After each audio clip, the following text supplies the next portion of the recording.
we gathered together in a mini men's group to discuss gender issues.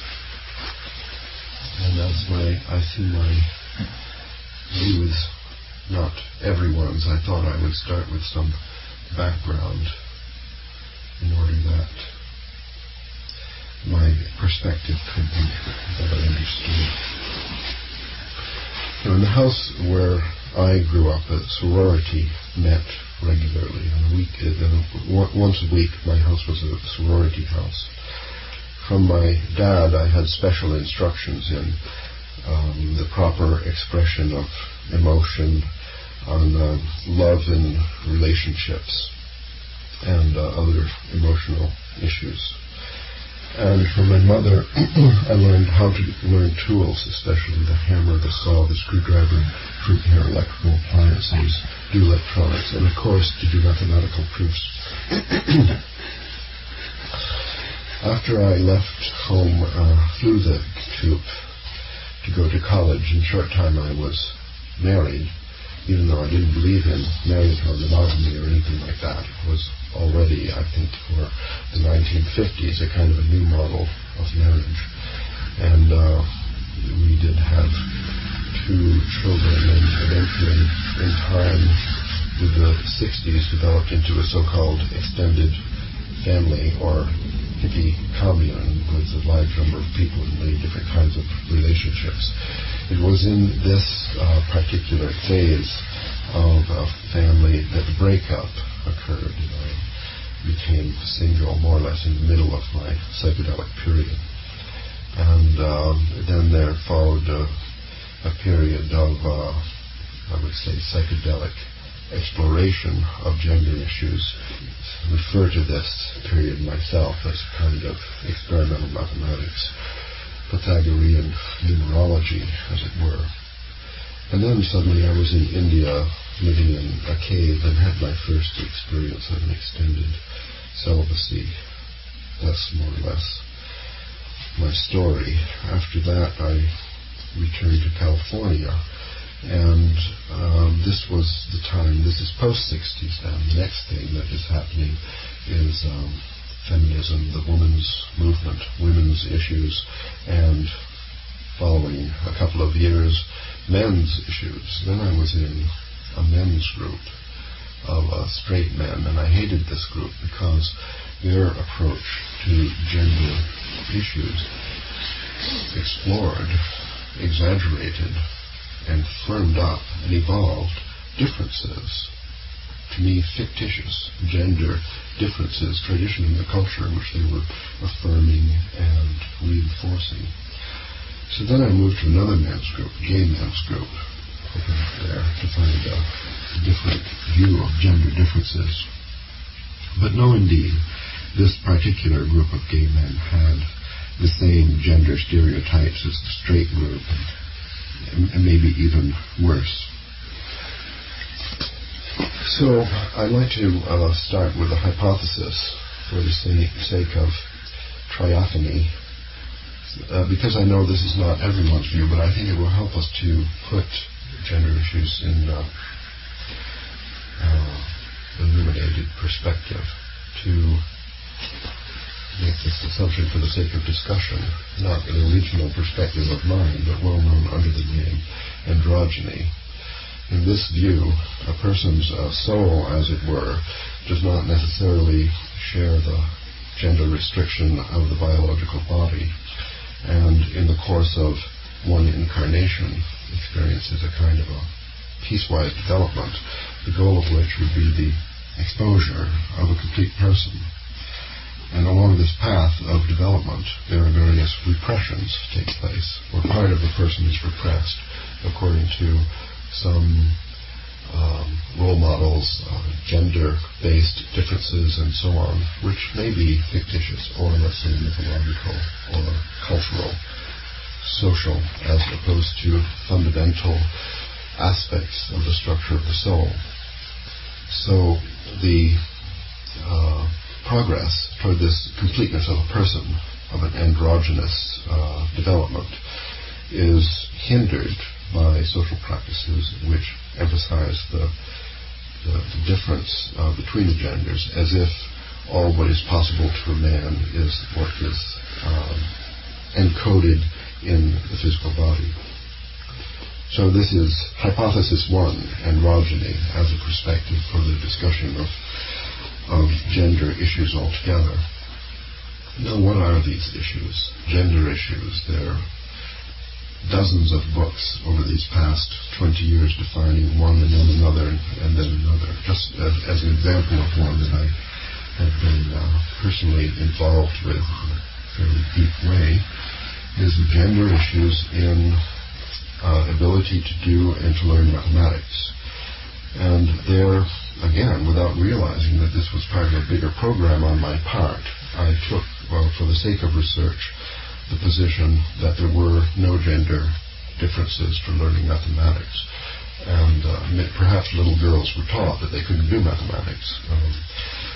My hypothesis had to do with visual mathematics and the fact that visual representation is needed to learn mathematics, and there may be a gender difference in the emotional response to a situation where mathematics is presented to be learned without the pictures, and therefore could not be learned, and how you respond to this impossibility, or being scolded for not learning what you can't possibly learn. That response might be gender biased. Anyway, our list of issues, I think, shouldn't proceed on this level of microscopic detail. So I look in some current books for some categories of main gender issues. And in one recent book on men's issues by man, by, I guess, a traditional cultural man, we are told that there are three main areas in the initiation of the boy into the male model, and they are war, work, and sex. So I'm willing to acknowledge that there are gender differences in war. This may be important to know that. We want to stop the war that they're waged primarily by men, at least during these past 6,000 years that we have historical records. In the workplace, we know there are differences in roles, goals, expectations for work between the genders that are obviously cultural, and they're on the rapid decline, and women are achieving equal opportunity in the workplace, even if not equal pay. And in sex, it seems, on the basis of my own research during my psychedelic period, I think that the difference between the genders in approaching sexual experience is totally fictitious and is not based at all on biology, the shape of the body, or anything like that. Just expectations that are easily exceeded through exploration of the maximum potential for sexual experience that people of either gender could achieve essentially identical experience. So with these issues we could approach from the hypothesis of androgyny and make some kind of analysis. But I'm not satisfied with this list of issues, because I feel, here we are approaching axiom 2, that the inner core of gender difference in our culture is encoded in the structure of the nuclear family. So if we wanted to go, limit the discussion to the most important issues among gender issues, and I propose this another hypothesis, just to accept for the sake of discussion, this hypothesis that the central core of gender issues is in the nuclear family. And there we can examine them, because we all came from nuclear families and recently live in nuclear families with housemate, children, and so on. So in the nuclear family, accepting the hypothesis of androgyny, there we could suppose that a change in structure in the nuclear family would enable men and women to achieve their maximum androgynous potential, or somehow developing within the family. And there has been in the past decade a lot of progress in this direction, which, according to these two hypotheses then, is fundamentally important, represents a very fundamental change in the structure of society. That is, that women work. Now 40% of mothers are employed. And also men share in the housework, child rearing, and co-parenting. So I'm thinking that these are very fundamental and important changes. But at the same time, we see that marriage is decreasingly successful, at least in its stability and long-range persistence.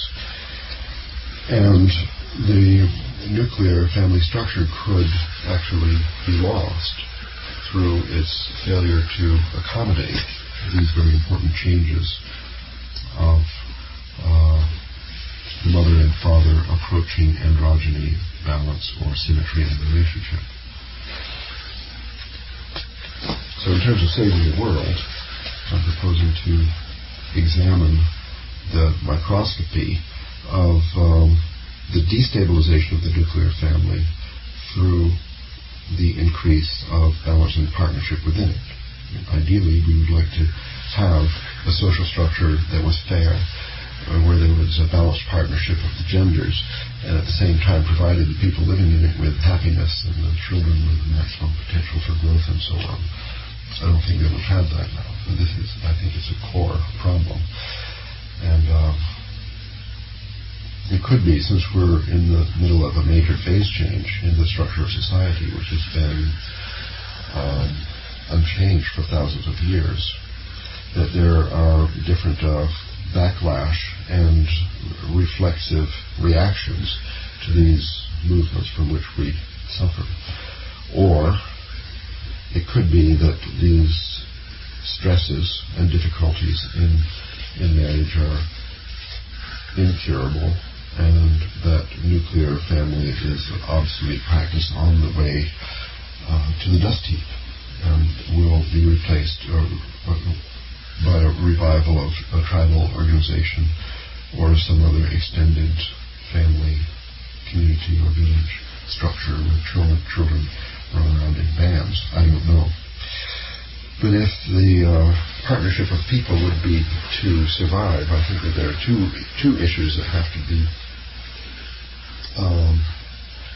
studied, and problems that must be mastered. One is as women seek equal pay in the marketplace, so much must men seek equal pay in the household.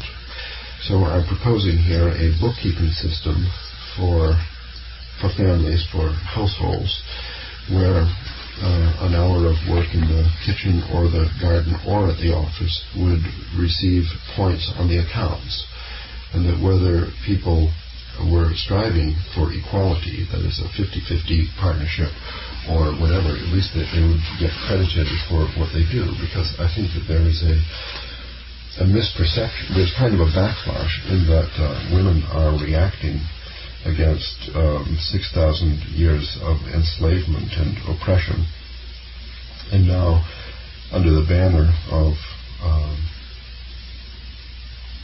women's liberation are in some cases throwing over most of their responsibilities in the family in a way to make up for lost time. And men, feeling guilty for the crimes of men over the past 6,000 years, are accepting at the same time a disproportionate share of duties, along with the lack of any credit for doing them. So this is like a very small offering to the altar of the survival of the family, and that's a bookkeeping system for time, just to give feedback to the participants in their actual share.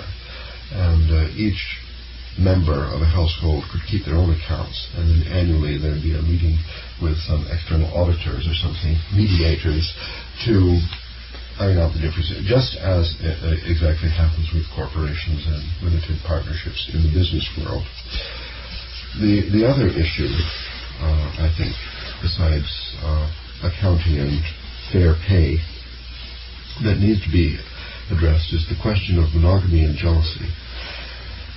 Now, in extended families and hippie communes in the 1960s, since they were large groups, the pair bonds or sexual addictions between different members would change from time to time without threatening the stability of the home. People just moved from one room to another, essentially. And we saw then, and I think people have always seen, what Wilhelm Reich called voluntary monogamy. There's voluntary monogamy and obligatory monogamy. Voluntary monogamy, according to Reich, is a natural phase of the human species and has a natural lifetime of about 5 years, he thought. Whereas obligatory monogamy, contractual monogamy, is an imposed state according to agreement, contract that's been signed. And according to Reich, this agreement always produces inversion, he called it, of the participants, in a situation in which love turns to hate and resentment grows. So I think a stabilizing factor within nuclear families or extended families would be an enhanced understanding of the mechanism of jealousy as a disease, as an aspect of an agreement not working, a contractual monogamy agreement not working, and as a disease needs a treatment. Now, if we get a cold, we don't go to a doctor. Maybe we just take aspirin. But if we get flu with a fever, then we go to a doctor. In spite of the fact that the flu with fever is going to cure itself in about 3 to 5 days even without the doctor. However, when we get a very serious emotional disease, one that can have life-threatening consequences like jealousy, then we don't have anyone to go to. So I think in order for this, one of the main reasons in my experience that families have exploded in the past, we need to have an improved understanding of these emotional diseases and treatments for them, and the social climate in which it was encouraged rather than discouraged to seek help when any one of these various, I'm no expert of emotional diseases in relationship, but I'm just recommending this perspective. So here are two really, I think, small offerings on the altar of salvation of the nuclear family, and I'm not even personally committed to salvation of the nuclear family, but I think until we have discovered an alternative, that we want this one to work long enough that our children have an opportunity for a happy and secure childhood in which they can develop the foundation for the rest of their life. Can I ask you I basically agree with most of what you're saying. I want to ask some questions. A simple question. How old are you, Ralph? Yes, right. Good question. I'm 55. That means when my family stopped, when the psychedelic experiments stopped, when I returned to California and became a single person and so on, was essentially 20 years ago, a time when many people we know were just heading off for college. And then the other things that I was interested in, your advocacy of androgyny. How do you imagine, if this were generally taken up and accepted, how do you imagine it would impact on the behavior of women? And the second question, how would it impact on the notion of monogamy? Does androgyny mean to you bisexuality? And if it does, then do you imagine people would have monogamous relationships but with two people at a time, and then that would be called monogamy? I think that androgyny means that there is no such thing as a man and a woman. The very question of a binary polarity in the psyche between the masculine side and the feminine side, the yin and the yang, and the symbol of them entwined, that even that is questionable. This is just a model. Once you look at the full system, it could be that it doesn't even have any natural polarities as, let's say, a biological cell would have. So if you look at a battery and we see the positive electrode and the negative electrode, we think of this as a binary. We ignore the fact that within the battery are these parallel plates where there's the microscopic increase of electrical potential between one pole and the other. I think that there would be no difference, really, from a developed male and a developed female. So monogamy would still mean... would manifest emotions, would have force, would be able to do this, would suppress that, would have the weakness that's manifest in workaholism, would go to war. All of the strengths and all of the weaknesses of all men and all women would be within the spectrum of behaviors of any person. When two people, no matter the gender, and join in a sexual partnership that's an interesting experiment, then they might fall on them a natural state of voluntary monogamy where they don't want to have this kind of experience with other people because it detracts from the intensity of the knowledge that I don't know what. Let's say such thing happens, it wouldn't matter the gender. What would matter, which is, I think, it's very important for understanding the variety of sexual behavior around the world. They would have, in their sexual experience, a kind of balance of power. They would be experimenting in balance instead of making perverse profit over a strong disparity of power. So people would still have relations in the Reichian model of serial monogamy. It's just that it might be a man, it might be a woman, and the idea would be to sort of not notice. The point being... Even if people were dedicated to the heterosexual model, and many people are, particularly like as far as on the mammalian physiology side, that there is some side of complementarity which is fascinating.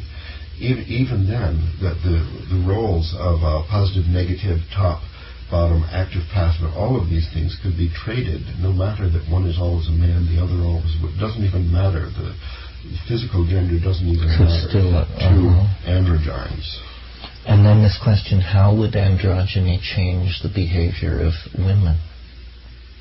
Well, women in becoming androgynes would add on new aspects, capabilities, and forces without losing any, just as men would fulfill their maximum potential by adding on and not necessarily losing. For example, we now have a phenomenon, the subject of many books, in which men and women exchange roles, as it were. Men become passive in order to absolve the guilt of being too active in the past. So androgynes don't do that. They're active on Monday, Wednesday, and Friday, and passive on Tuesday, Thursday, and Saturday or something. Well, I guess what I'm trying to get at is, it seems to me if this were to come into general acceptance, it would change male behavior a lot and female behavior not much. Oh, a lot, because then women would be doing whatever they don't do now. But what is that? Well, women have already gained, you mean? Yes, and that the bipolar roles of the sexes, which you're talking about, have been largely throughout history maintained by men anyway, and women have sort of seemed to be rather indifferent to that whole issue. I don't know. As I understand your proposition here, is that in the recent past, women have made more progress to androgyny than men. Men have either retained their traditional maleness or they've swapped it out for some traditional femaleness. And I don't have enough social experience in the last 20 years to check that out. I think somewhere there must be some androgynous men on the rise in the younger generations. But what seems to have happened is that the men make a fairly distinct choice to either remain heterosexual or become gay, and that this balancing on the edge and trying to fuse these polarities has not been viewed as a male option in the same way that... Well, there's a tremendous number of bisexual men and bisexual women, and always has been. Maybe the number is on the rise now, I'm not sure, but the awareness of this is on the rise because there's a bisexual rights movement. Well, that was my point, is we're just inundated with the needs and demands of the gay movement, men and women. This is the first time I've ever heard the phrase bisexual rights movement. Well, that is the latest thing happening. I'm happy for once to bring some novelty actually from the street, from the corridors of social revolution here into our trialogue. There is a bisexual rights movement, and you see, bisexuals have been rejected by heterosexuals and by gays as well. And especially in these days of AIDS, you know, bisexuals are carrying a tremendous burden of guilt in that they are the ones who are bringing, I mean, according to this myth, bisexuals are bringing AIDS from homosexual men to the heterosexual community. So, and AIDS is on the tremendous rise in the heterosexual community worldwide, and that could be the way. Although the other theory about the IV is more likely. Not to confuse, however, bisexuality and androgyny. Androgyny is a state of completeness somehow in your psychological makeup. And bisexuality is a behavior. Is a behavior which could be pursued with or without androgyny. Mm-hmm. I think that bisexuality for some people, and certainly for me, has been a kind of laboratory in which to evolve the concept of androgyny in a way that exists in my mind, which I'm unfortunately not really able to verbalize. But it's been a factor, but I don't think it's an essential root. Straight people can definitely become totally androgynous, and probably that's the way it will happen for most people. I think I had great hopes for the rise of bisexuality, but they've been dashed by AIDS. Mm-hmm. People now must, unfortunately, pursue their psychological development outside the sexual laboratory. And do you see celibacy as an expression of either androgyny or bisexuality, or is it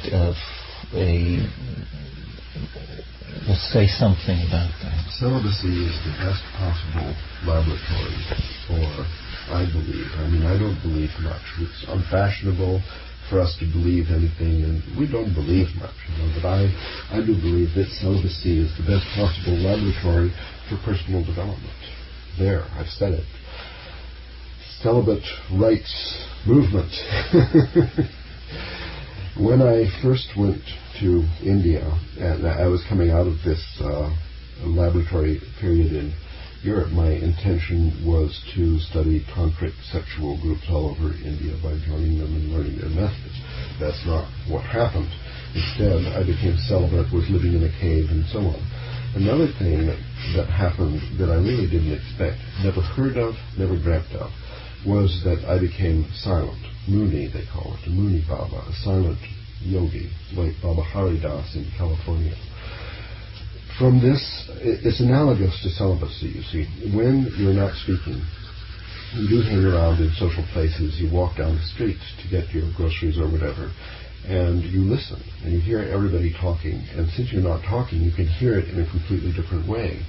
You hear that everybody was talking only to attract somebody of the opposite gender, or to get a job, or to advertise their services in the marketplace, or to project their ego. Everybody is on the make with some sort of con, which is the main motive for speaking. That's what it sounded like to me, anyway, when I first became silent in India.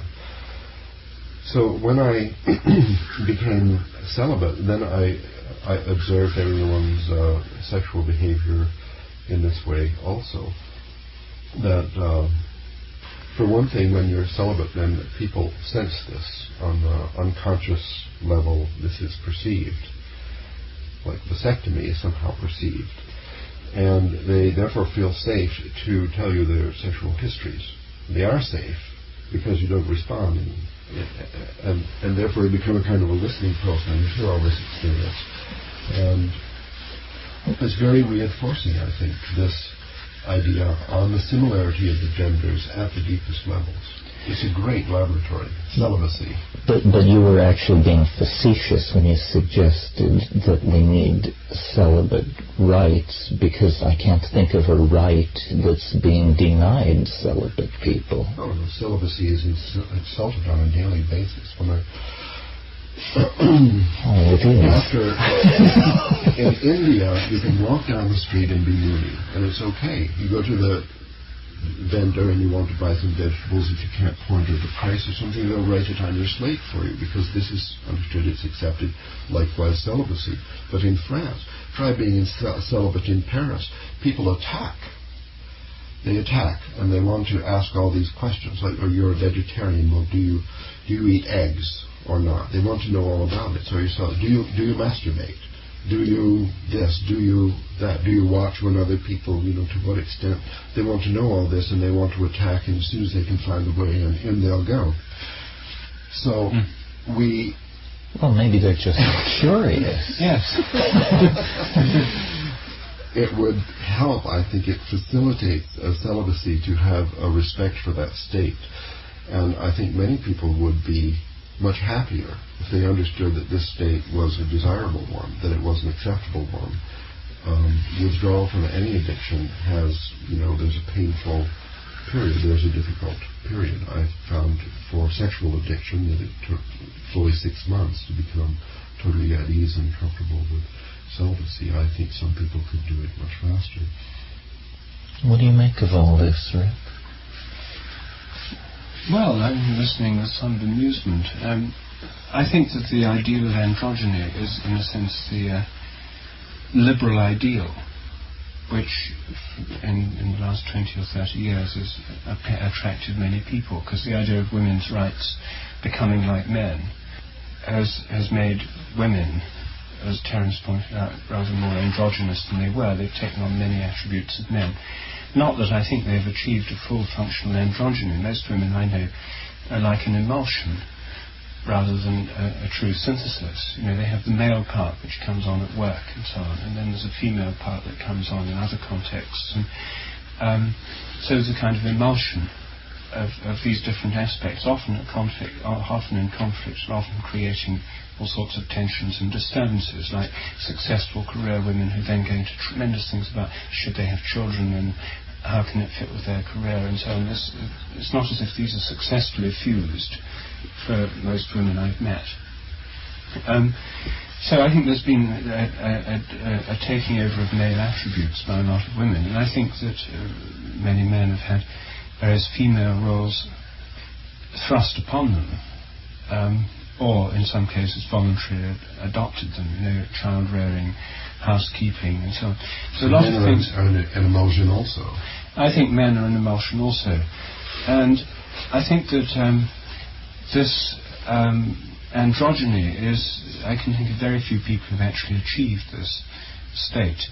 I know lots of people who have various degrees of emulsion between these two kinds of role model or gender states. And I also think that in the role of, when we come to the expression of androgyny and bisexuality, in my own experience and among those I know, this again is not something that's a kind of stable synthesis, but rather an unstable emulsion of flipping from one phase to another. And in the Western world, homosexual activities have now become identified with the gay identity, the gay community and so on. This wasn't the case 50 years ago, when the whole thing was secret anyway. And it's not the case in contemporary Islamic societies or in contemporary Hindu societies like in South India, where bisexuality is more or less a cultural norm. I mean, it's taken for granted that there's this side of people's sexuality which will be expressed particularly in youth and maybe later in life as well. But people, because they commit homosexual acts, are not classified as gay. It's a new kind of classification. The so-called gay community has created, in my opinion, a false identity. But nevertheless, that's what happens in our society, and it means that there's not that bisexuals are wonderfully integrated androgynes, equally balanced between the two, but flipping between different modes of behaviour and communities as they do so. So I would say that the attempt to create the liberal ideal of androgyny, which was in a sense the old feminist ideal, removing gender differences as far as possible, trying to claim that little boys were interested in guns simply because they were given books that had people shooting in them, and little girls were given dolls, and that conditioned them to lifetimes of servitude in the kitchen and the home. I don't think are borne out by the facts. And I think the resurgence of the New Style women's movement and the New Style men's movement, which emphasise differences rather than similarities, is the next phase in the development. I think the androgyny phase is an experiment that's been tried and has essentially failed. It's led, as you pointed out, to the dissolution of the nuclear family without putting anything very stable in its place. It may not matter for the parents, but it does matter for the children, perhaps, much more. And I think that this attempt to rediscover traditional gender roles, myths, the goddess movement among women is a complete turnaround from the old-style feminism, which said women are just like men and should have totally equal rights, and they're the same in every respect, except they happen to have female genitalia and breasts, and they happen to bleed every month before the menopause. That approach is now, for many women, I think, giving way to an appreciation of the sacred feminine, the goddess, the particularly feminine qualities that traditional myths around the world have emphasized. And the recent development of the men's movement in the direction of rediscovering male myths, male roles, male role models, is an attempt to rediscover a kind of validation of maleness. Now, one could say that this is simply an atavism, but I think that if you actually look at the history of sexuality, and which goes back perhaps 2 billion years, this is a point that Terence sometimes makes, that if you look in the plants and the animals, you see a very striking differentiation of male and female roles.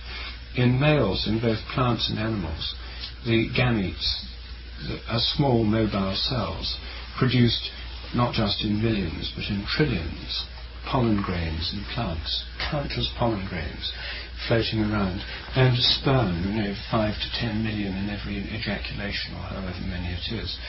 I think it's more than that, 50 million.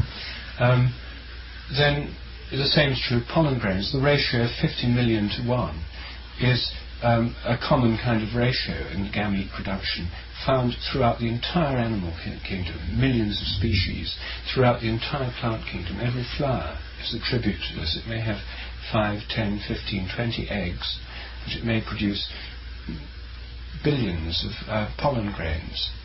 So there's an essential differentiation at the level of gametes. And we see this in the development of, in all cases, the egg cells are large, few, and immobile. And in all cases, the male gametes are numerous, small, and mobile. And one could say that this kind of sexual differentiation is fundamental even at the cellular level. It goes back through millions and millions of years of evolution. It's expressed in different species differently. In most mammalian species, males are larger than females and have various differentiated roles. In birds and in fish, there's often a differentiation of gender. In some, there isn't. The greater crested grebe, for example, the males and females are extremely similar. They would represent one of the few examples in the bird realm of your ideal of androgyny, at least in terms of plumage. In some bird species, the males are particularly attractive, like peacocks. In others, the females are more attractive. It's more generally the case that males are. in the organisation of red deer troops, for example, you have a dominant stag which fights off younger stags, which has a kind of harem of females. There are many, many examples of sexual differentiation throughout the animal kingdom. We come out of millions of years, hundreds of millions of years of evolution, which has given a strong credo towards sexual differentiation, which is reinforced by the ongoing physiology of differentiation at the cellular level. This sexual differentiation of gender roles has been carried forward in all human societies. I can think of no human society I've ever heard of where androgyny has been the functional ideal. Hunter-gatherer societies, you have a division of role. Different societies divide the roles differently. I'm not saying they're all the same, but gender differentiation is one of the most fundamental features of human society, of biological organisation, of cellular organisation, of mythic structure, and the polarisation, yin-yang, plus-minus, the polar structure of our own thought, which Levi-Strauss points out is one of the fundamental ways that we think, is traditionally mapped onto male-female divisions, the heavens, the earth, the sky god, the earth mother, or the other way around, the earth father and the sky mother. This kind of polarity of thinking and gender differentiation is fundamental biologically, culturally, socially, mythologically. We've inherited all this through the particular versions that have come to us through European and Jewish societies. And in the last 20 or 30 years, a number of political liberals with idealistic notions about equality based on the kind of Enlightenment Bill of Rights type rhetoric have tried to rewrite the entire biological, mythological, gender, social and cultural script in a way that's manifestly a failure. And so I think that the resurgence of the men's and the women's movements and the attempt to explore the older mythic archetypes can have a very strong case made for it. The case for a liberal reform could be made strongly, but the way it's being made so far is being made on the most superficial political analysis based on this kind of human rights jargon, which doesn't strike very deep when one looks at the depths of the unconscious and instinctive desires of archetypal patterns, of the dark forces that work through people's psyches, especially in the sexual realm. So I myself think that that your hypothesis about androgyny, although it's undoubtedly the case that we start off, as it were, female and male characteristics in the course of embryology develop out of a basic female body structure. Men have nipples, for example, non-functional nipples. You can make a case for androgyny as having a biological root and also for a spectrum of potential within characters that can be culturally attuned and emphasized in different directions. As in Muslim societies, men in Hyderabad, where I lived, men wear wonderful perfumes and traditionally wear wonderfully colourful clothes, as 18th century men did in Europe, wonderfully colourful clothes, more elaborate than the women in many respects. These things can be culturally attuned and altered. Different ranges of potential can be brought out. But the fact is that this basic polarisation, however you read it and however it's brought out, seems pretty fundamental. And therefore, the attempt to try and create a new model of society and a new model of the family and a new kind of role model may be possible, but it's going against millions of years of morphic resonance, deep-seated creodes at the archetypal and unconscious level, and so far has been based on exceedingly superficial reasoning. So I'm not sure that it's got much of a future. There's a sort of a parallel in a less charged area, which is the rhetoric which has surrounded the evolution of American society. When we were growing up, we were told that it was a wonderful melting pot, and that all these different kinds of people had come here, and that they would all pour their genes together, and we would create an American type. This is the analogous to the ideal of androgyny, but in fact 50 years of experience with these large immigrant populations has brought us 180 degrees around, and now the fashionable attitude towards society is a tremendous celebration of differences, and each subgroup now retains with great tenacity its languages, its foods, its folk songs, so forth and so on. Like most complex issues, I think probably the truth lies in being able to maintain the notion of a kind of coincidentia oppositorum, that both positions, while mutually exclusive of the other, are somehow each is magically correct. I heard someone say recently, nothing on earth is as much like a man as a woman. And in the same discussion, someone said, men and women are as different as giraffes and hummingbirds. And somehow these are both simultaneously true and not mutually exclusive. Well, I agree that on the physical plane, as mammals, that there are tremendous differences between men and women, not only menstruation and so on, but men and women, let's say from the endocrine hormone perspective, are more different than many different animal species. Let's say that I would accept, for the sake of discussion, a factual polarity in the psyche as well, between the feminine pole and the masculine pole. That still doesn't imply that the repression of a full development would be mandatory because of the genitalia or the endocrine chemistry. When we know that there would be tribes, for example, in which the men hunted and the women cooked, and then another tribe in which the women hunted and the men cooked. So obviously there is a phenomenon going on here. In geometry you would call dimension reduction.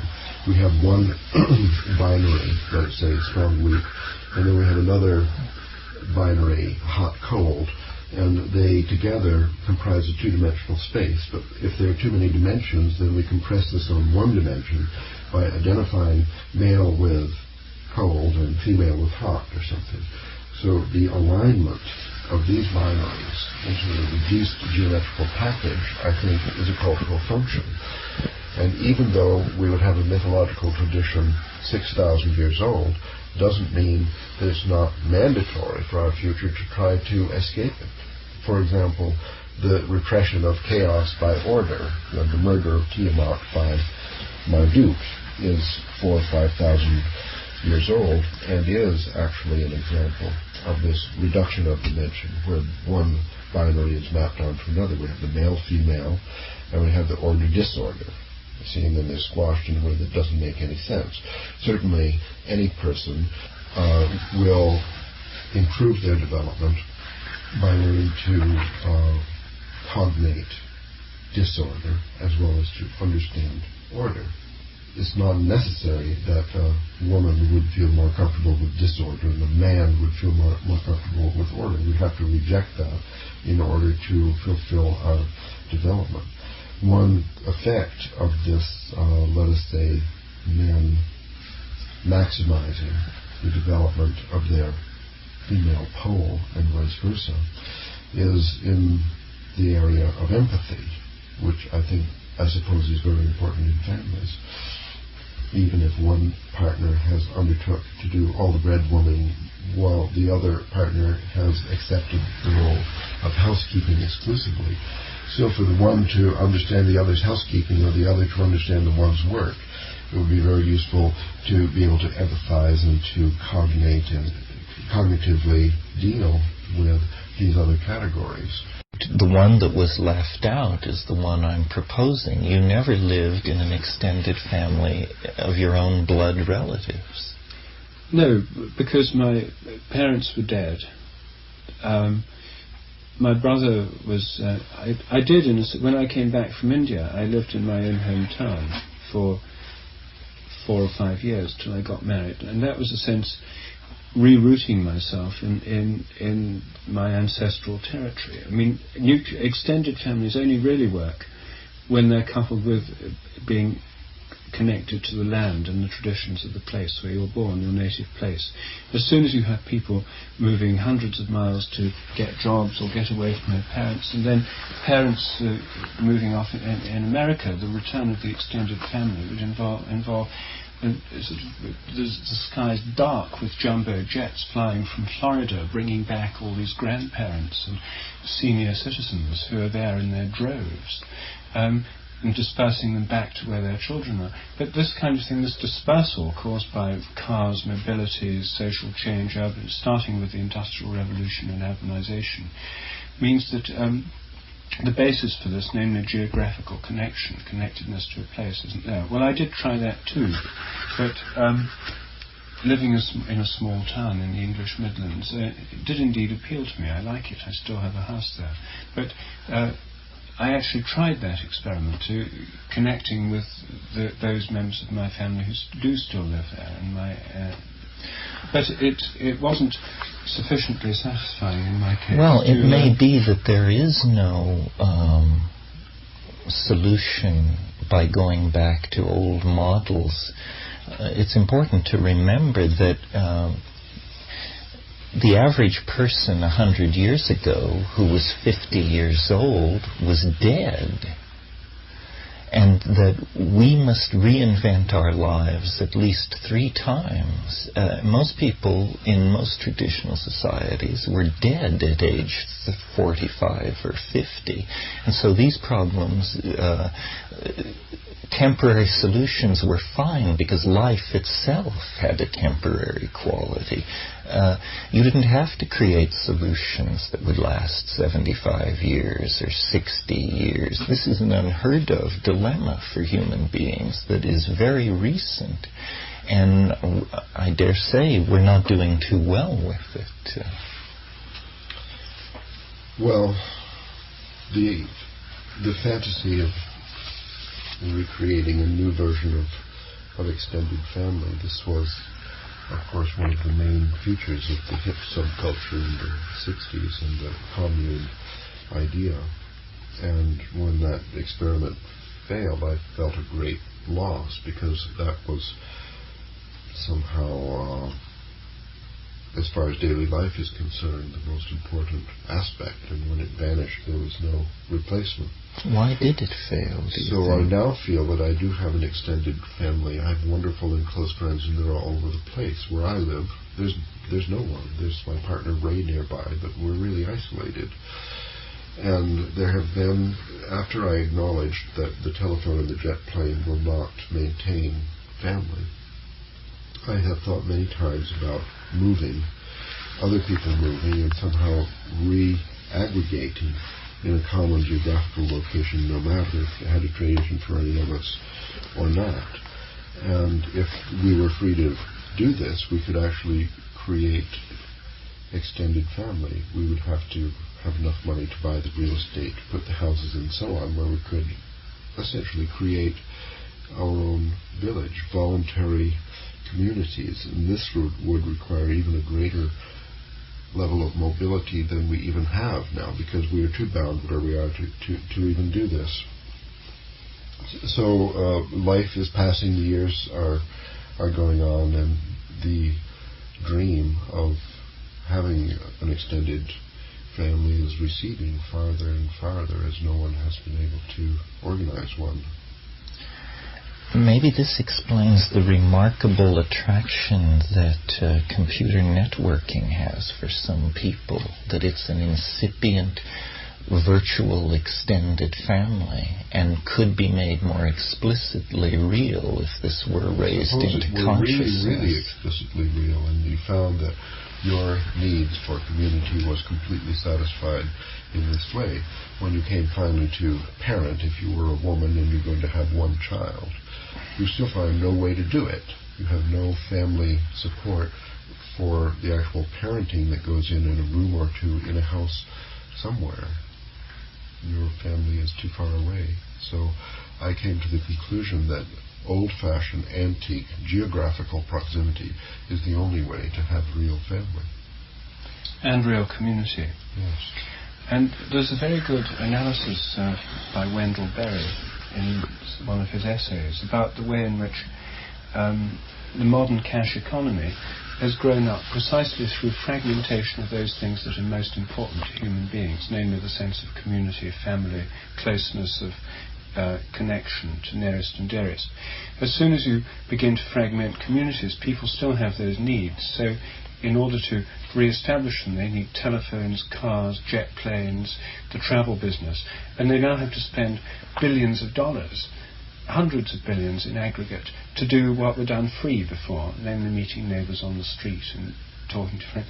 So this fragmentation, he argues, is the very basis of modern cash capitalist society, is precisely based on fragmenting the things which are dearest and most important to us, because then to recover the pieces, to try and put them back together again, we have to travel hundreds of miles, spend a lot of money on jet, burn lots of gasoline, travel hundreds of miles on highways, to recover just momentarily, for brief periods, the things which are the common birthright of most people in most parts of the world. So this is part of the factor of 800 to 1,000. Yes, it's very closely related to the high consumption patterns, because what most people want most of the time are these things of nearness, closeness, friends, talking to people, chats, being in groups where you feel at home, at ease among friends.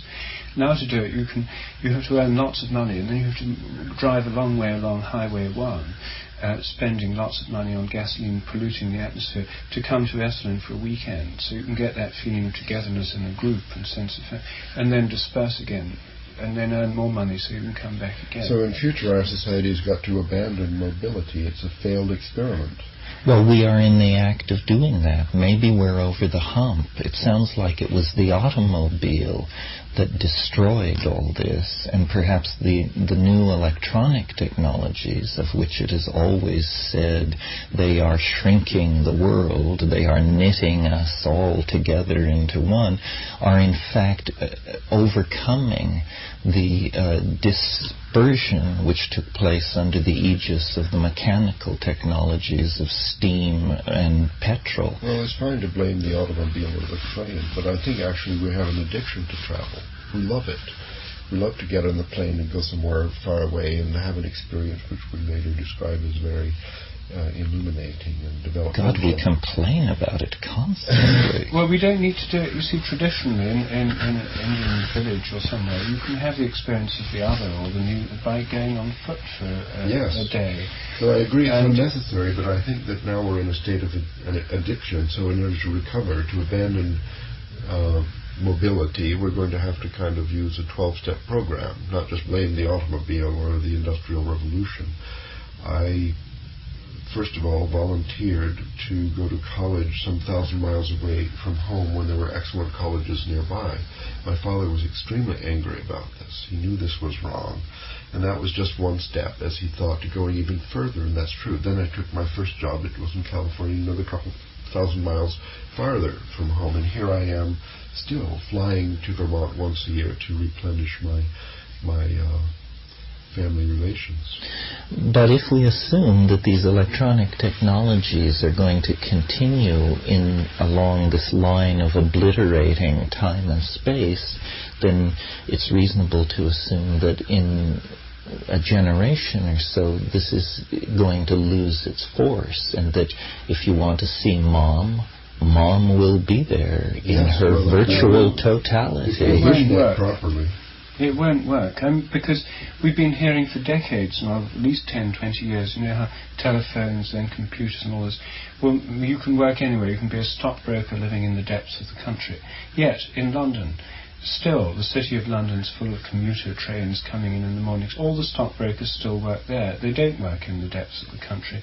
Businessmen can communicate by fax, computer, telephone, anywhere in the world, yet jet planes are full of businessmen going to meetings around the world. Well, but that's only half of it. I mean, I live in a rural area, and I'm surrounded by stockbrokers and screenwriters and the executives of major corporations, and they are, in fact, they rarely go to the office, and they are realizing this dream of diffuse, the obliteration of the town-country distinction. Well, it's happening. Why do you live in London? Why not stay in Newark? Well, in my own case, I'd rather stay in Newark. Joel likes living in London. Well, see, but it's completely outside unnecessary. the village. That's one thing that leads to mobility. That's traditionally one advantage of London as opposed to the country is that I hate cars, you see, and so I don't have one. Joel has one, but I hardly ever drive. Living in London, I can walk Merlin to school, I can walk to the shops, I take public transport to where I go. Everyone I know who lives in the country to get into rural simplicity, in fact, spends most of their life in a car. I spend probably an hour a week in a car at home, if that. And so rural simplicity, as I actually see it among my friends, in fact means total dependence on mechanized transport. And people who live in villages in the country in England have to drive their kids to school, they have to drive them to play with friends and so on. In London, or any town, if you live in any town of the European kind, rather than a sprawling suburb predicated on a car, in traditional, ours is a Victorian area, the whole thing was built on the assumption that everyone would primarily be moving around on foot. So we're able, at least in England, to live in cities where you've got the old type of planning, which is based on foot transport together with trains and public transport. You can get by fine like that. So that for me is a good reason for living in a city. Lower energy consumption, less time spent dependent on mechanized transport. So I think that there's a sense in which living in the country is one of these illusions of closeness to nature, which is in partly true. Living in a village, like I haven't been to Newark, but in a village you can live in the village as opposed to in the countryside 10 miles outside of the village. Yes, I think living in a rural and community. then you can go around on foot doing most things, if you don't need spare parts for your computer or something. So most of the time you could do that. You could walk to the train station if you needed to go to London. Yes. So wouldn't that be an alternative? Well, it would, yes, except one of the problems with villages in most of England is that because increasing numbers of people have cars and because there's less and less employment within villages, because agriculture has now become mechanised agribusiness, whereas the whole village would have been based on agriculture. Now you've got two farmers who own all the farmland and do it with one assistant each. The rest of the population of the village are either commuters or retired people, which means that there's no longer a kind of base of people who live and work in the village, and therefore very few young children. Schools, shops have closed down in a lot of villages. Are dying, in short. Villages are becoming commuter suburbs, dormitories. But I think there's just a lag here in implementing available technology. In 15 years, I'll bet these villages aren't dying. Most of those commuters will be working at their keyboards, and the flow of population movement will have changed. Those English villages will be tremendously desirable, like the small towns of Northern California. Just in the time I've been living up there, I've seen them go from dying communities based on apple growing and wine to Mercedes ghettos inhabited by stockbrokers and computer programmers who do all their work over the telephone lines. Well, not all. I bet you they travel. Everyone I know who lives in remote areas spends a fortune on travelling. They still have to go to meetings in New York, San Francisco, London, etc., and spend an enormous amount of time travelling. But I think this is, again, it's that they don't actually need to. It's that the companies they work for have not grown up with the available technologies. People most meetings could be handled electronically. It's simply, for instance, we all work for Bertelsmann, the largest publisher in the world, and apparently they're still doing most of their work on battered Underwoods. When, this is laughable. So it isn't that there aren't solutions, it's that there's a perverse resistance to the available solutions. All right, so one way of recovering some sense of the extended family is to have locally based communities. Yes. Reduced mobility. Thanks to the computer revolution, that telecommuting does enable a mass diffusion from cities back to villages that seems to be well underway in California. So that's some hopeful note. My publishers in New York insist that I come to New York at least once a year to talk to them, and it's all we have lunch, and we say the same things we've said the week before on the telephone, and then they're satisfied. But it's just a ritual. It has there's no raison d'etre for it at all, except to reassure them. There's something about physical proximity, maybe the exchange of pheromones, maybe the coupling of local morphic fields or something, body fields, auras. There's something about it which the electronic revolution hasn't yet replaced.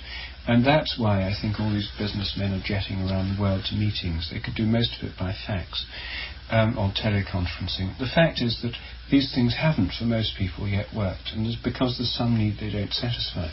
When I went to visit the Xerox Corporation headquarters last year, I gave a talk to them on morphic resonance, both in Silicon Valley and in their Cambridge Research Centre in England. They're seriously concerned with this. They think they're seriously concerned that all these potentials of the computer and telecommunication revolution haven't in fact materialized to anything like the extent people were predicting a decade ago. And so they've now hired psychologists from universities to look into what is it in social interaction which is important to people, including subconscious clues. And what they've done now is it's laughable, really. I mean, in their centre in Cambridge, they have in every office, they have a video camera, and they have a screen, and you can see everybody in all the different offices by flicking a knob. You can see everybody else, so when you're talking to them you can have them on the screen, but you can also watch what they're doing. But so that it doesn't invade people's privacy too much, whenever anyone has you on the screen, or you're about to come on their screen, you hear a noise like a creaking door, which indicates someone's looking at you, and then you can see who it is. And so they've tried, and then they found that most people's most meaningful and constructive and creative interactions happened around the coffee machine, when they actually met physically almost by chance. So they've created a kind of virtual coffee machine space on this thing, where people can meet, as it were, by chance, as a kind of virtual coffee machine.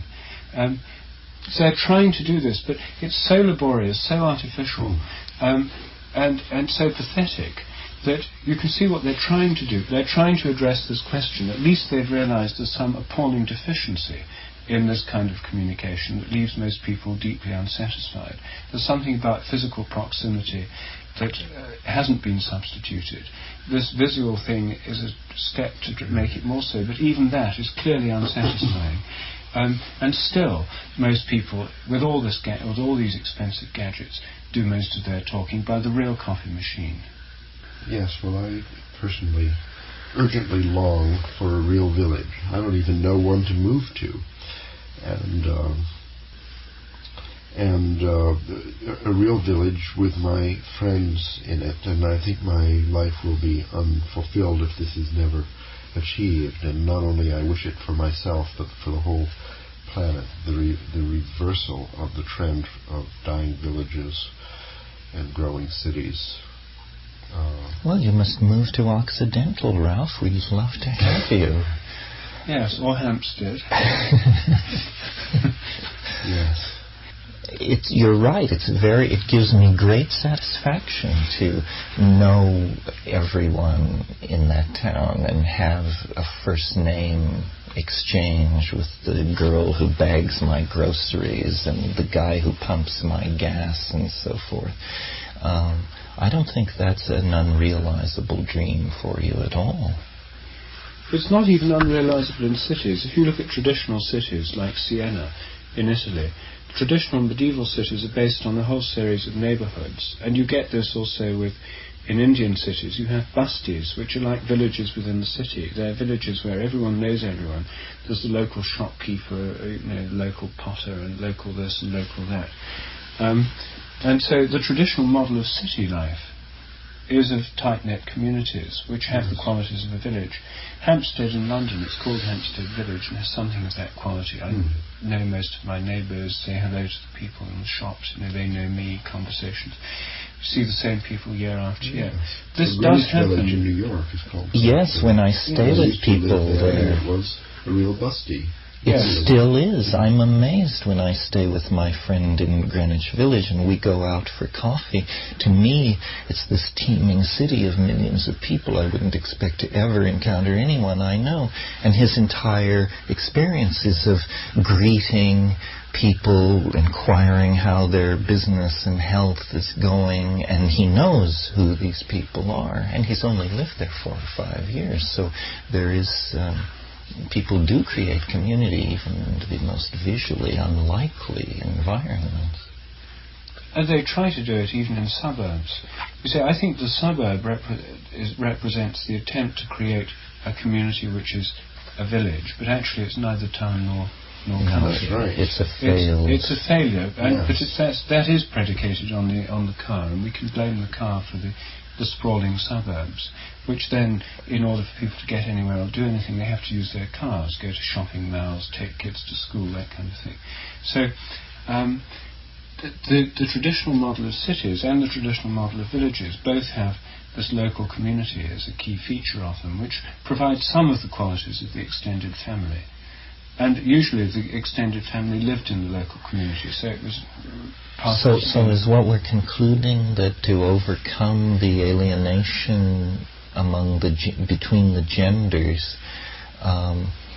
it's a technological and demographic city problem. Planning and demographics, and we need a kind of a 12-step program to escape our addiction to mobility, to minimize it. I mean, once a year to cross the country to see everybody you know there is certainly acceptable.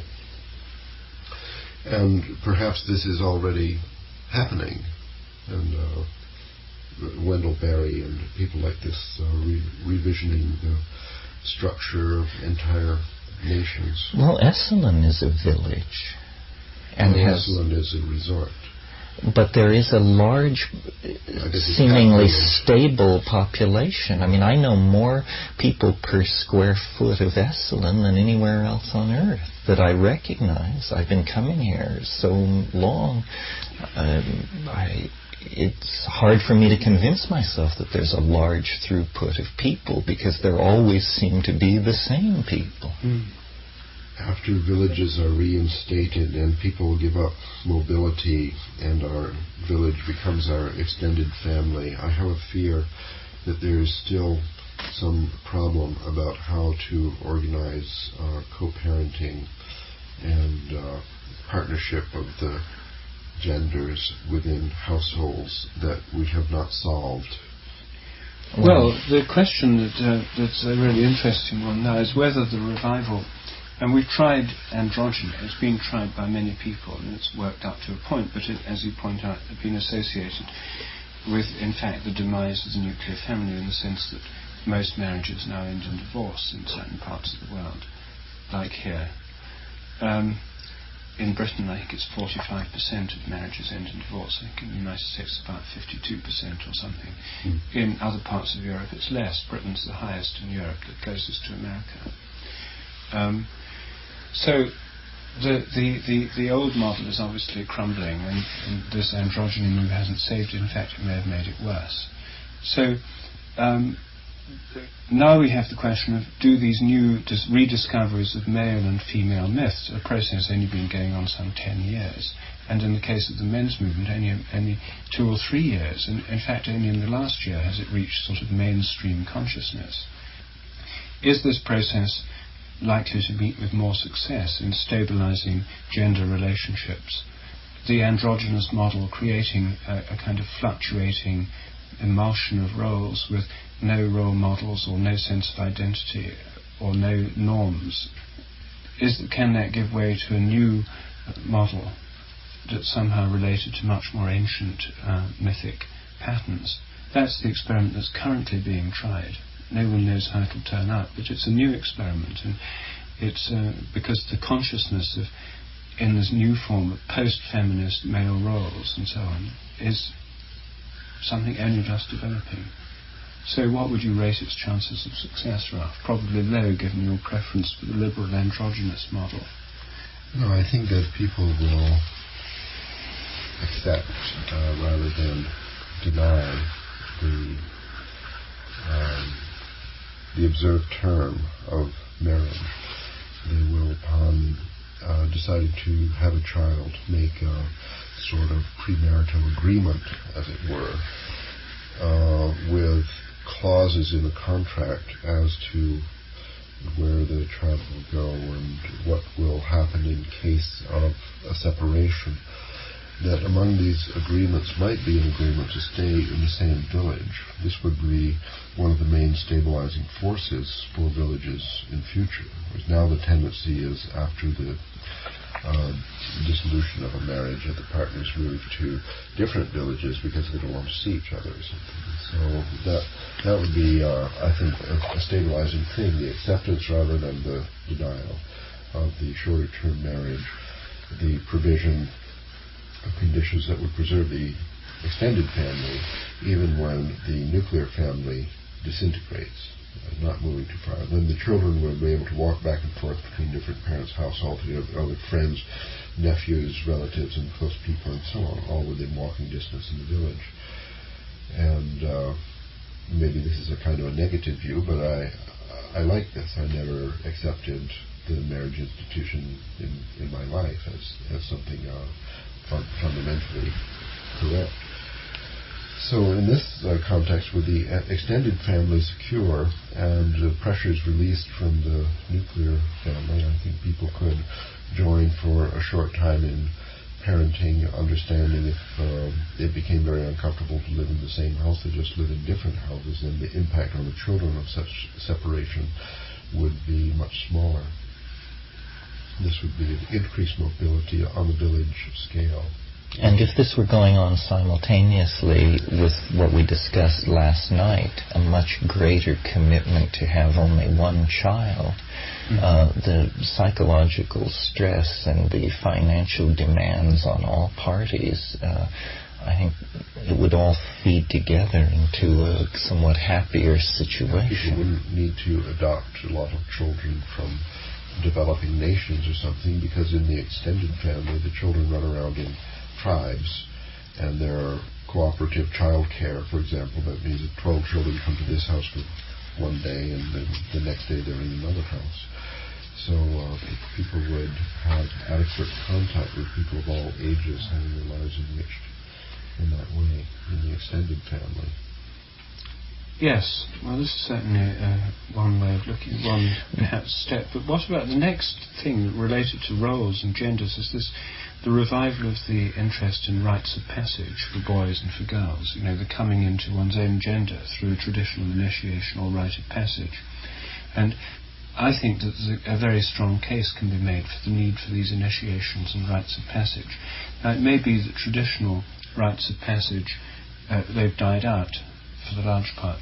Now they're being revived by men's and women's groups based on traditional mythic models. If you wanted to have the androgyne as the model, then there'd have to be an appropriate androgyne rite of passage, so that a child or young person could be inducted into the state of androgyny. I'm not quite sure what form that would take. By simply not making a distinction between the initiation of boys and girls, you initiate adolescence, period. Well, I suppose this is something like the metamorphosis of a butterfly, that we have, as we envision it at the moment, of world civilization in phase transition, in order to end up with a stable outcome with some chance of a future, we need to have many options. So even in villages, there might be initiatory experiences offered of different sorts and different traditions, and parents or committees in the extended family would make a decision on, or the child himself, herself would make a decision as to which of several different kind of initiatory experiences, like what kind of summer camp to go to. You can go to music camp, or the Native American camp, or the physical culture camp, and so on. Or the bisexual androgyne camp. Yeah. I can't see many parents signing up their kids. New traditions, myths, and so on of greater validity than old forms could conceivably evolve. I don't think it's going to work to choose initiatory rites from an encyclopedia of different rituals that were successful in Sumer or Babylonia, or Native Americans, Aborigines, and so on. They all have faults, which they all have contributed to our arrival in this particular conundrum that we are suffering now. So we seem to have gotten the children taken care of and the society taken care of, but we didn't make a whole lot of progress on the apparently eternal differences between sexually active adult men and women. Well, that was the part we shied off from. Because I think that we did. Maybe I didn't make this clear. My proposal is that people will have voluntary monogamies if they wish. They'll understand to the beginning, whenever that ends for one partner or the other, then there would be a rejection. There would be a dissolution of the voluntary monogamy, and the suffering, jealousy, or whatever that falls upon the other partner who didn't want to stop, that this would be mitigated by therapies and rituals and practices within the extended family, which have to be evolved in order to accept this. And I think that this is, what else could have been the situation in tribal societies throughout our million years of development? Well, what else was the situation, and is the situation in many parts of the world, is that it's not expected of men that they should be sexually faithful. And in many parts of the world, including Victorian England, or contemporary Italy, or certainly many parts of India, Thailand, and elsewhere, it's taken for granted that they'll have, if not mistresses, at least visits to prostitutes or brothels. These are ancient institutions, and they've been sustained through the millennia by the custom of men. And many of these men are married men, and wives have... There's been in the well-known double standard in matters of sexual fidelity, which perhaps has corresponded more to physiological needs and psychological urges, a differentiation of these in the sexes. At any rate, the idea of monogamy for men is a recent invention. It's, in fact, I think, an invention idealized by the women's movement. It was women put up with or accepted infidelity on the part of the men, and yet remain married to them. But it goes against Ralph's intuition that gender differences are not that important, and it has to make its peace with the modern epidemiological situation. Well, I think that this is... We've arrived at an important point, and I'm glad we didn't quit before getting here, because this idea of the artificiality of male monogamy, of course, has to be applied symmetrically. And the monogamy of women, the fidelity of women, is an aspect of the patrilineal law, where in order for the property to pass from the father to the firstborn son, for example, is essential to know who actually is the father of the son. And for that reason primarily, I think, was invented the law for the monogamy or the fidelity of women.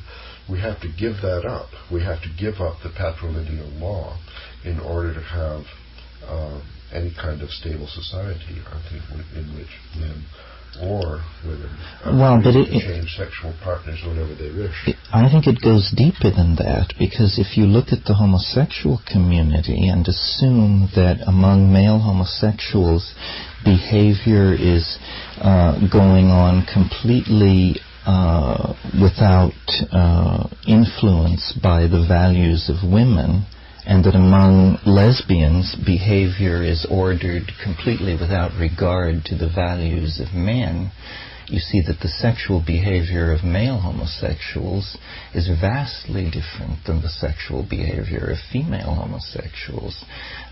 Gay men have hundreds, sometimes thousands of partners, and this is not thought much of in a lifetime, where lesbians nest. They do not maximize sexual contact in the same way. Yes, I think that's a strong point, and I think that these traditional differentiations of sexual roles in societies can be seen as reflecting it. I know from the point of view of modern feminist rhetoric that these are all appalling oppressions, these are roles imposed on women and so on, and I'm sure there's some truth in that. But male monogamy is, in fact, quite a recent invention. It's not expected in most societies I've heard of, even in biblical societies. You know, what's held up to us as the very model of, the Bible's full of stories of harlots and kings who had concubines and so on. It just wasn't the norm, even of the most sacred books of our religious tradition. And I think it's a kind of idealization that's come about quite recently. In the 18th century European society, it certainly wasn't the norm. Well, wait, or let me try to get this clear. In our model village of the future, men will not be expected to have contract of monogamy. Fine, but are you thinking then that women will volunteer for a faithful relationship with a man who's not in a reciprocal agreement of monogamy? Well, less so than ever before, probably, because of the AIDS question. But one of the things, the point I was trying to make was that the invention of the nuclear family with male monogamy is, in fact, a very recent institution. Not just the nuclear family, but the ideal of male monogamy may have existed for quite a long time, but the practice of it has existed a lot less. It probably arose with the nuclear family, post-industrial revolution. So we're it's just simply amplifying an earlier point, that the ideals associated with the nuclear family, and together with the feminist-based ideal of completely reciprocal 50-50 relationships of all kinds, are based on a kind of legalistic approach to the problem, which may not correspond to deeper and unconscious habitual patterns. I'm not saying that habitual patterns are right and that this legalist approach is wrong, but I think that the attempt to apply these liberal legalistic models has failed again and again in relation to marriage, it's failed in relation to racial integration, it's failed in relation to communities, the behavior of nations and so on. Well, what I would imagine is that if a woman decides, let us say, to have one child, and she decides it's the time and so on, and then she may very well sleep with all the men in the village, or more likely she might choose a parent. She might choose a father for the child, and having that in mind, that choice, she would then become monogamous, at least until she had the child. And then there would be, between them, I suppose, some kind of contract or agreement as to what would, maybe a tacit agreement, what would happen in case they separated. And most likely that would be that the child stays with the mother. And maybe in exceptional cases they agree that upon separation the child will go with the father. Whatever agreement is made, if the child is 4, 5, 6 years old, the child may actually influence modification of this agreement and go with the other parent or something. Anyway, in this situation it is not important. I mean, patrilineal law is abandoned, and monogamy or sexual freedom would just be a choice of the individual, no matter what gender. And I think that this seems like a much better situation than we have today, and it could be stable. What would that mean, though, in terms of our actual lives? We have what seems to be the usual experience is that you get in relationship with someone, it becomes very intense in comparison with the relationship of other people around. You are sort of on a trip, as they say. And one thing that may happen is kind of a voluntary monogamy, if Wilhelm Reich is right, as I have experienced, that this natural state does fall upon people. And then you're in a situation which we have not exactly provided for in our model village of the future. And in case this voluntary monogamy then ends, there's a difficult situation that somehow has to be dealt with therapeutically. More jobs for therapists. What a depressing conclusion. Grandmothers and grandfathers may be the most experienced and successful therapists in the extended family. No, well then grandparents do this therapy job. Well, then we've got to evacuate Florida fast. Yes. Bring them all back. Or I'll move there. Well, no, I think that there's just a tiny footnote to the village thing. Instead of having old people funneled off to the retirement communities in Florida, then each model village should have maybe some, like almshouses in traditional English times. Oh, yes. Small colonies of retired parents who would fulfill some kind of child-minding grandparenting role. Yes. And I would imagine it would be much more attractive if one were retiring and going away from where one spent on Cleveland, Ohio or something, instead of going to an old folks ghetto in Florida, to go to there are just 4 or 5 vacancies come up every 2 or 3 years in Occidental California. You can go to one of those. There's a limited number, not enough to create a ghetto, and a way in which these are integrated into the community. This would be a major step forward, I think. Yes, well, I think retirement in our future village would be an insignificant event, because one would not vacate the house or go anywhere. People requiring an exceptional amount of nursing care would go to special houses just 2-3 blocks away where this kind of care was available. The integrity of the extended family would then be preserved, and the only exit really would be death. So as the king said to Mozart, there you have it. Okay, lunchtime. There we are. We've solved all the problems. All the problems taken care of. Society with original solutions.